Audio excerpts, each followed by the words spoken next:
tem algumas pessoas que dizem, então, mereceria haver também o dia da consciência branca, o dia da consciência amarela, o dia de outras cores para a consciência. Mas eu defendo como necessário por uma razão muito simples. Os seres humanos, ao longo da sua história, pegam etnias e excluem, escravizam, pisam. Foi o que aconteceu com a etnia negra ao longo da história da humanidade. Motivado por questões religiosas, principalmente, né? Por questões estéticas, por questões de poder, a humanidade cria um grupo de indivíduos para serem excluídos por uma característica. Então, durante muito tempo na história da humanidade, escolheu-se a cutis, a cor da pele, como um elemento que diferencia os seres humanos. E, ao longo da história da humanidade, os negros, a etnia negra, foi colocada para escanteio, para segundo plano, por serem consideradas pessoas não dignas de Deus, não dignas de ter alma, consideradas pessoas alheias à civilização, portanto, eram indivíduos que mereceriam estar a serviço da cor tida como majoritária, que é a cor branca, tida como majoritária. E se nós acompanharmos principalmente o processo de ocupação do Brasil, é com este sentimento de ser menor, de ser inferior, é com esta situação, com este contexto, que os africanos foram trazidos para cá à força. Nos seus territórios de origem, esses povos, esses homens e mulheres, possuíam sua história, suas vidas, e lá eles não tinham cor nenhuma. Eles tinham a sua cor única, de gente, de ser humano. Eu me deparo com outro grupo que me vê diferente, e o diferente espanta, e o diferente espanta quando a ignorância está presente.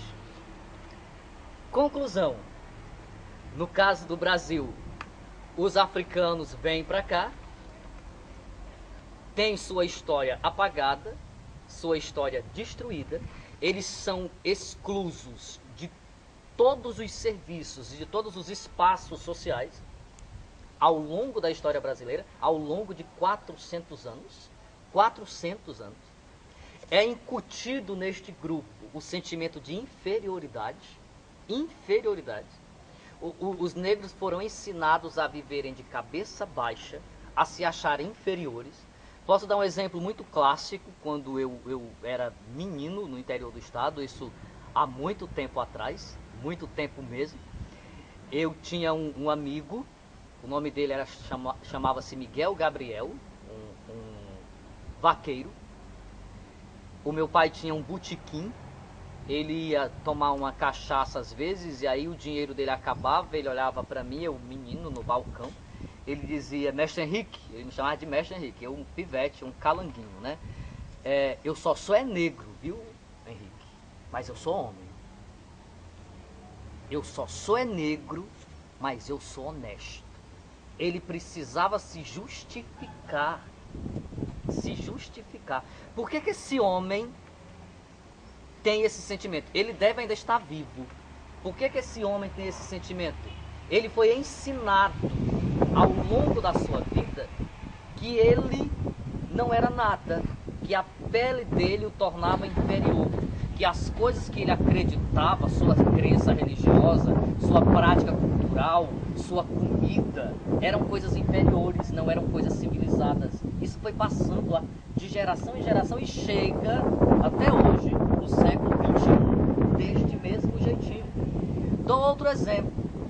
A revista Raça Brasil, é uma revista que trata de questões éticas, eu acho que ela ainda está sendo publicada.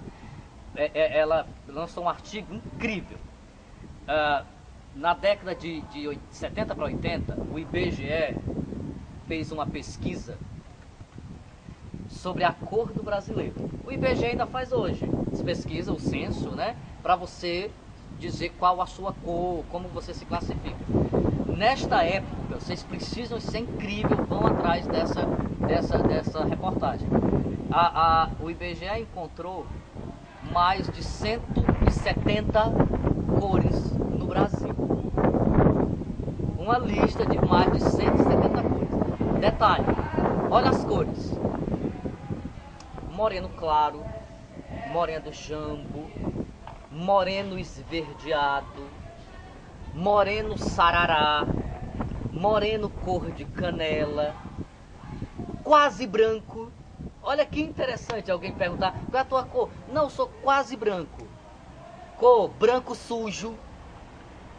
Como é a cor branco sujo? Eu fico mentalizando, eu tenho um pouquinho de clareza, mas eu tenho uns pigmentos branco sujo, sarará, sapecado, turvo.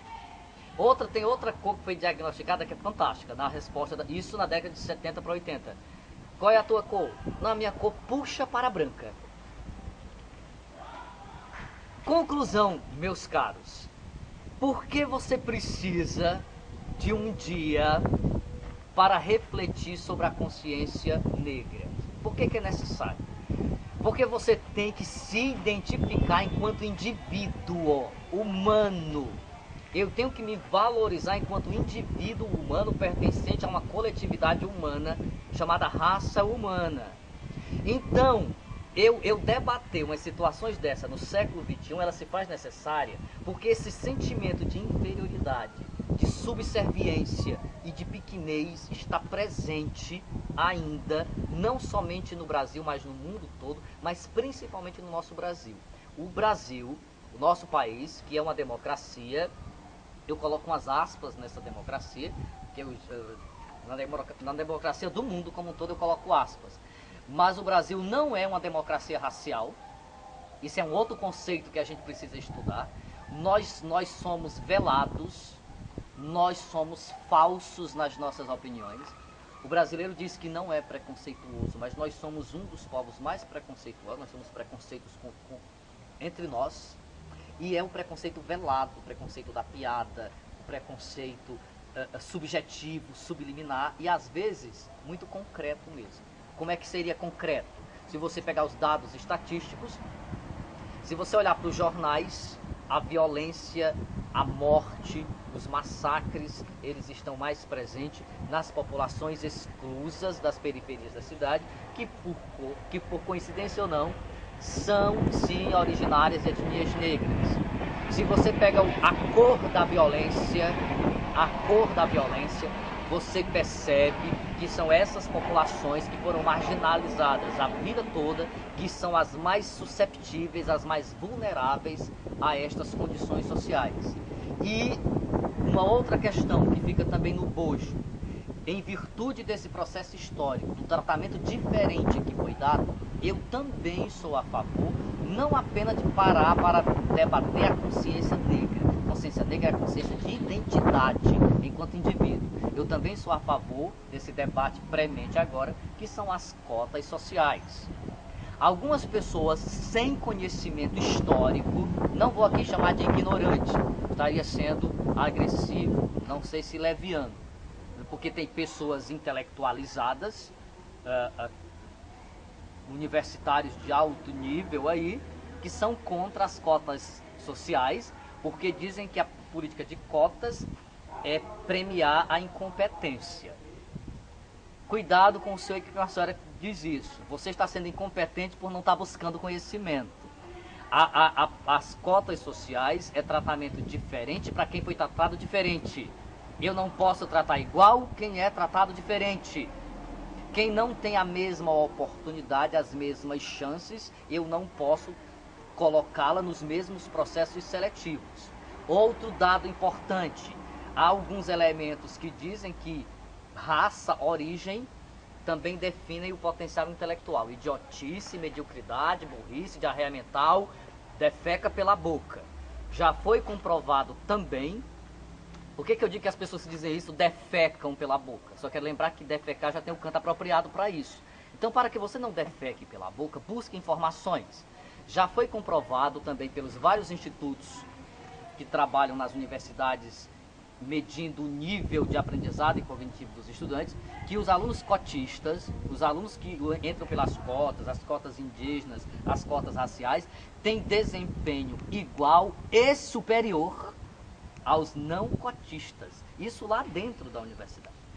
Concluindo por enquanto, né, porque esse debate ele é necessário, mas a gente precisa de mais argumentos, de mais tempo para debater, concluo dizendo que defender, debater, colocar na ordem do dia essas discussões, elas educam, é no debate que a gente cresce, e num país desigual como o nosso, desigual em todos os sentidos, debater a consciência dos grupos sociais para que eles se irmanem é necessário.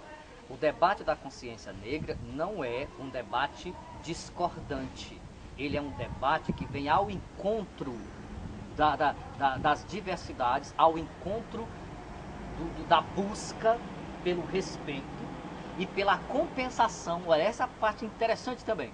Debater a consciência negra é ver, diagnosticar e reconhecer a necessidade de compensar um grupo étnico que foi colocado à margem da sociedade durante todo o processo. E nós estamos muito felizes no Brasil podermos estar fazendo este debate. Espero que essa nossa fala sirva para fomentar novos debates. Se você concorda ou não, não tem nenhum problema. Você não é obrigado a concordar comigo. Agora você busque argumentos para a gente ir para um debate coerente e respeitoso. Tá certo? Muito obrigado e parabéns aí pro trabalho de você. Então, Henrique, muito obrigado. O seu depoimento nos ajudou muito para o nosso trabalho. Espero que sim. Cheiro, tchauzinho. Abraço, moçada. Tchau. Não engravidem agora e não consumam drogas. Oi.